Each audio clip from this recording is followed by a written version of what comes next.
855-853-4802 is our phone number at Real Ghost Stories Online if you'd like to share your real ghost stories with us. We have another call on this episode of the program. Okay, let's hear it.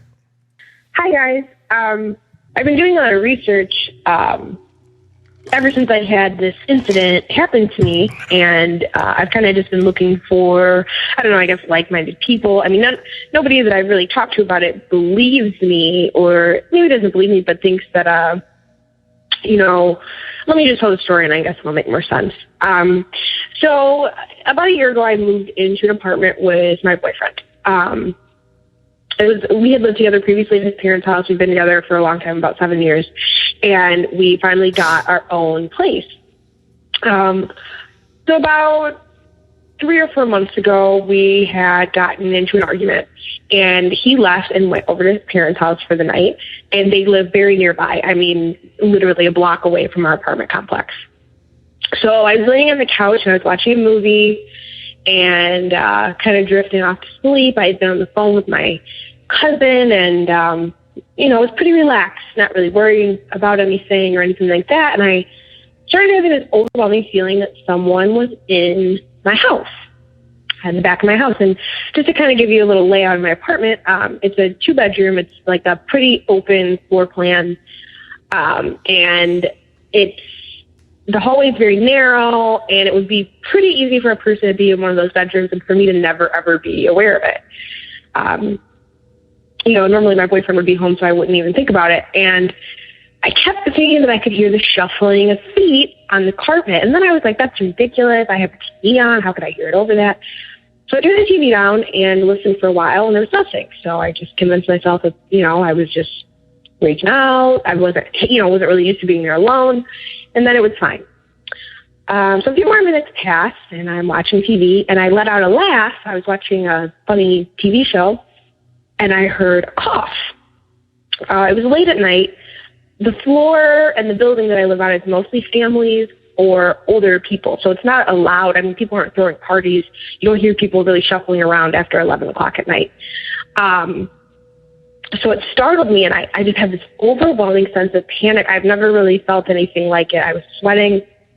My heart was racing, and something just kept telling me, get the hell out of here. Get out. Leave. Go. But the more, I guess, rational side of me, or the part that was trying to be rational, kept saying, you know what? There's nothing in here. Just relax. Well, then I heard a drawer slam. So I immediately grabbed my phone, ran outside the door, and I called my cousin that I had previously been on the phone with, and I told her what was going on. And she said, why don't you call my boyfriend's name is Ben? She said, why don't you call Ben and tell him to come look, or, why don't you just relax or whatever. And she said, just walk back in, turn all the lights on, look around, it'll make you feel better. So I felt a little calmer, felt like I was just being silly, and she was probably right. So I walked back in, and before I could even reach the main light in the hallway, I heard somebody say, I'm going to get her. And I took off. I didn't really know what to do. I took off running. I ran barefoot all the way to my boyfriend's parents' house. I banged on the door. I told him someone was in the house. We had to call the police, and so we did. We called the police, and they met us back over there. They came upstairs, they looked around, and there was no one there. They, of course, were looking at me like I was just some dumb girl, scared to be alone. But I had spent a lot of time alone. I'm an only child, you know what I mean? My parents both had jobs when I was a kid. I was always alone in my mom's house once I was old enough to be, and I never got scared there, ever. Not one time that I can remember. And if I did, it never prompted me to run out of the house screaming at midnight, barefoot, screaming for needing the police. So that's my story. I can't really say that I have much more than that to call back with, or, like a lot of people that have these experiences often. But I guess I'm saying all that to say that either someone was there and they took off, or whatever wanted to get me was just something that I couldn't see to begin with. So thank you, and I really enjoy your show. And thanks. Thank you for sharing that experience with us. Thoughts on that? Could that have been an actual? I mean, that might have been an actual intruder. She might have had someone actually in her house. Yeah. Which would be quite terrifying. I think I'd almost rather have a ghost. Yeah. Yeah, What did I would it go say? with the Something ghost. like, we're going to get her, or I'm going to get her, or something like that. Like, that's a really creepy thing to hear. Yeah. Yeah. I mean, that could have, I mean, that's the thing. I mean, what's the story you'd want to tell yourself for the rest of your life? Right. It was a ghost. Yeah. But then, like, she leaves and calls her friend, and then her friend's like, I think, because she was like, can he come over and look at my house? And she's like, oh, go back on in. Yeah. Yeah. If my friend called me late at night saying, I think there's somebody in my house, I'm like, call 911 right now.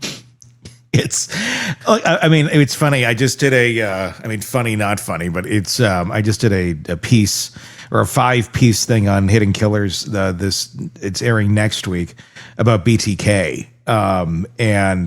I mean, Carol, you can attest to this. I mean, it does feel, I think you even have a story, don't you?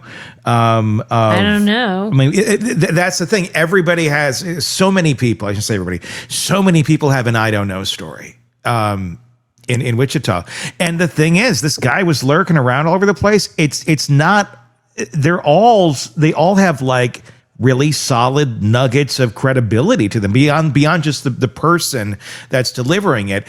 Where like the timing matches up, the neighborhoods match up. There's stuff that go beyond just you're in the same city at this time. Yeah, that was mine. It was like, could have been. And he would get into someone's house and he would wait hours sometimes for them to come home. He had cases where he got screwed up because the wrong person came home or the husband was there and kills them. It wasn't the project. The project, was that's Factor X. Yeah. And Factor X. That's right. Yeah. Super creepy stuff. And so, like, if a friend calls you at night and thinks there's somebody in the house, call 911. Yeah. They can come. I would not go back in that house by myself for anything if I thought someone was in my house. Yeah, no, without a doubt. It's creepy stuff. If you want to hear the 5-part on BTK, check out our other podcast, Hidden Killers with Tony Bruschi, wherever you get podcasts or on YouTube or whatever. And there's, if you like true crime, there's a lot of true crime there. But that's what we do over there.